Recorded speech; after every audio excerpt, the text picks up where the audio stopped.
today's message is about silence and stillness, and about hearing it, and how we do that, and what it does to us. Silence and stillness.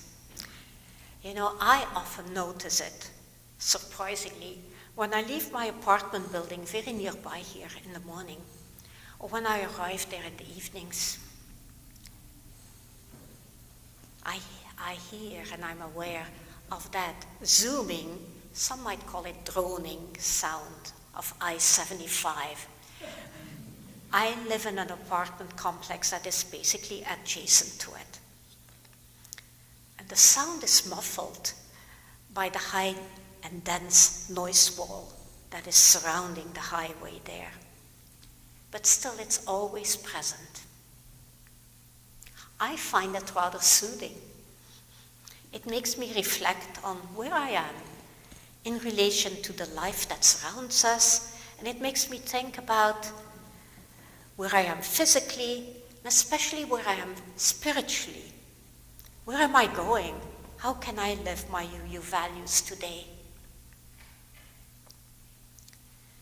Silence, or something like it, is an invitation to self-reflection, to finding the path to what is important to us: social justice, the beloved community, enlightenment, our concept of salvation.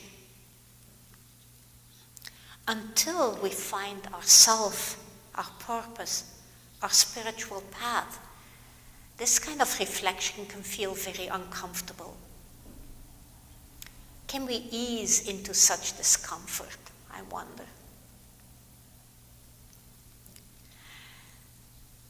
Well, let's leave that question for a moment and consider the condition of silence in our physical environment as the absence of sound. Maybe I should place quotation marks around the word sound. As most of you know, levels of sounds are expressed in decibels. And a decibel is 1/10 of what is called a bell, B-E-L. And that is named after Alexander Graham Bell, to whom the invention of the telephone is credited. So 0 decibels are the lowest threshold of hearing that humans are capable of. I suppose that the average human is capable of. Some of us are much more tuned into very low sounds.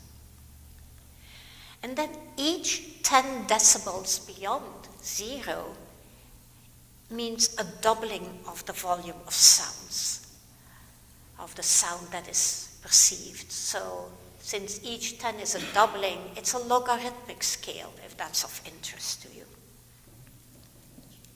And to just give you some ideas of sounds, a raindrop falling, that is 10 decibels. A full rain, that is 50 decibels of sound. A person snoring, it's a lot louder, that is 90 decibels.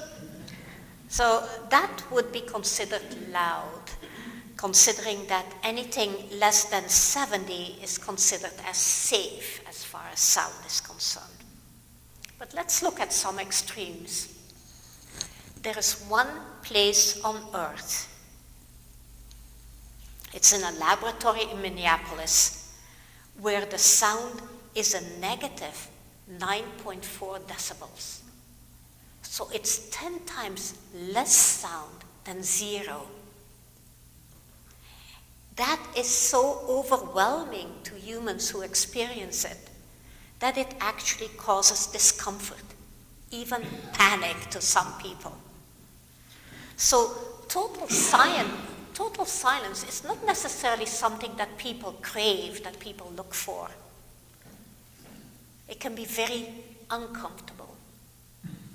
And then on the other hand, I'm sure you know some people, I know I do, some people who feel comfortable when they turn their TV sound up to 110 decibels in order to drown out things like the sounds of babies crying pots clanging in the kitchen, and dogs barking incessantly.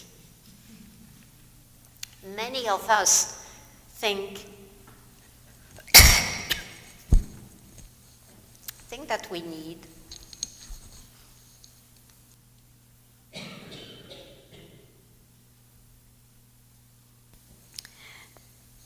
sound or noise in the form of music, in the form of public radio, or in the form of soap operas that run all afternoon or whenever it is they're running. I know some people who are into that as well. I cannot say who, but I know somebody personally. It's not me. And then a few years ago, COVID came along. And in that epidemic, when we had lockdown, many of us noticed that everything was quieter.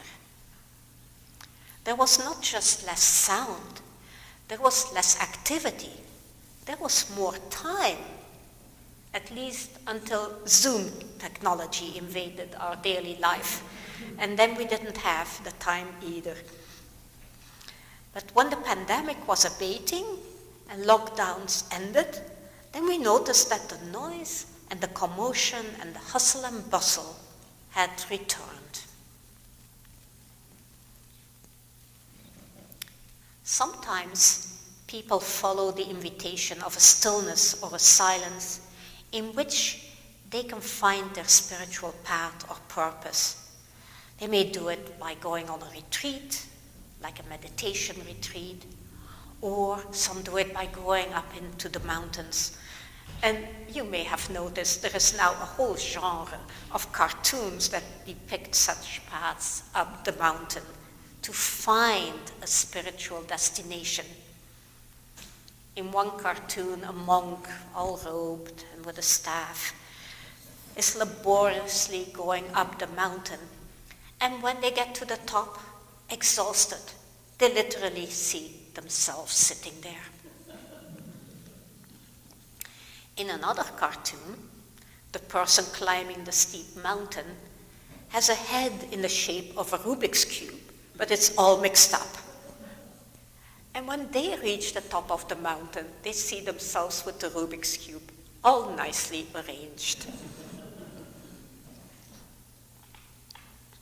Certainly, a lot also has been written using the metaphor of ascending a steep mountain to find what one is looking for.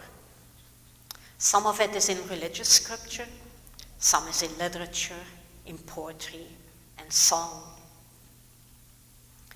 And today's chalice lighting words use a portion of a poem written by Dag Hammarskjöld.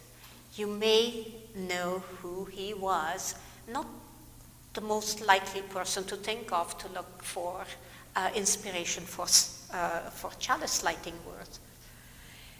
He was the second secretary of the United Nations.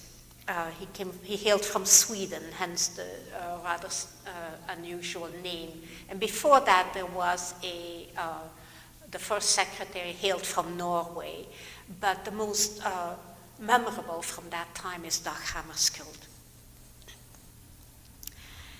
He died in a very mysterious plane crash in 1961 while he was on a peace mission in the Congo region. And some people think that there was some foul play at work, but that has never been established. So he died at a fairly young age. But after his death, his personal journal was found among his things. And this journal contained his thoughts about creating a more peaceful, a more inclusive world. These ideas were expressed in poems, in reflections on biblical scripture, and in philosophical ideas. Eventually, that journal was published with the title Markings in 1965, and I just checked, you can still buy it on Amazon and in many other places. It's been published in many ways and many translations. And here is the poem from which today's chalice lighting words were taken. Those words are also in reading number 486, I think it is, in the Grey Hymnal.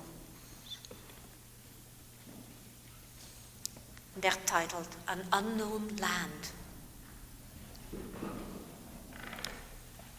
I am being driven forward into an unknown land. The path grows steeper. The air colder and sharper. A wind from my unknown goal stirs the strings of expectation. Still the question, shall I ever get there? There, where life resounds, a clear, pure note in the silence. So the writer feels being called into the cold, into a steep, silent path, but life resounds in that silence. There's a similar message from approximately that time, and maybe somewhat inspired by these words, and that's in the unforgettable lyrics that Paul Simon wrote for the song, The Sound of Silence. The song came out in 1964, and first it was a total dud, and it actually led to Simon and Garfunkel breaking up, and then it was rearranged, and not by Paul Simon or Simon Garfunkel, but it was rearranged by their editor, I suppose, and all of a sudden it was a worldwide hit. Here are a few lines from it. I took some lines, not totally consecutively, but they are towards the end of the lyrics of the song. As I read them, you might find yourself humming in your mind. And I personally find it hard to read these words and not to fall into the melody, so hopefully I'll just read the words. Here they are.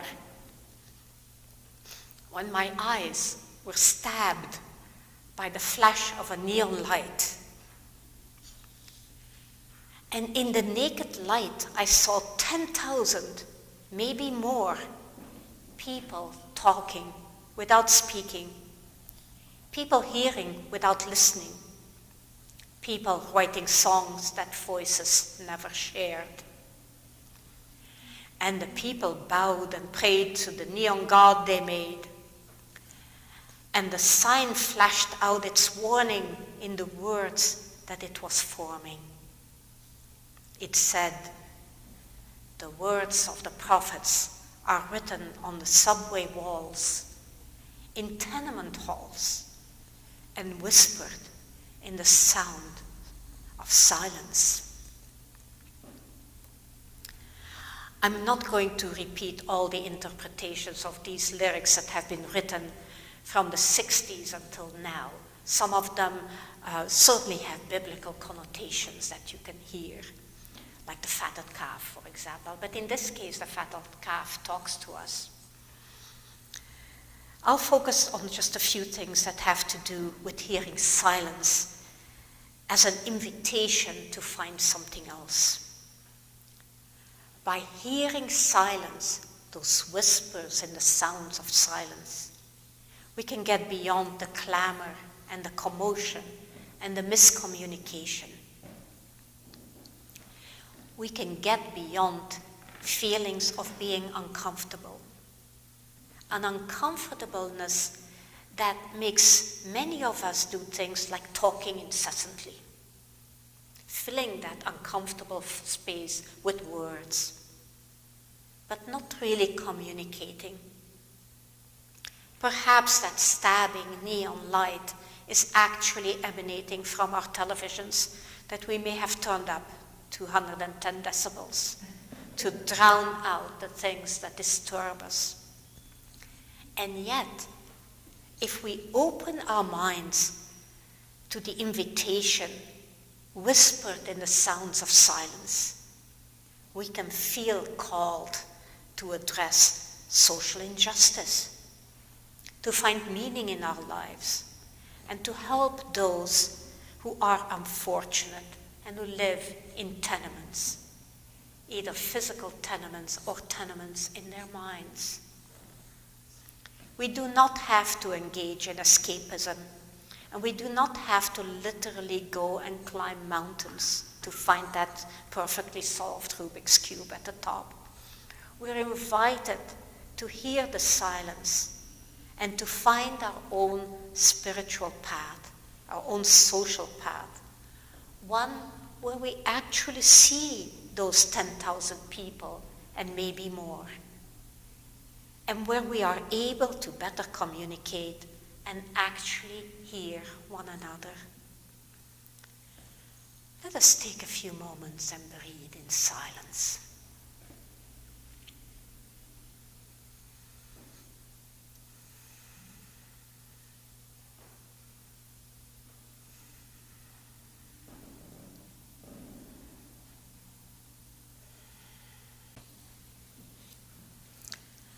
Let us now rise in body or spirit to sing our closing hymn,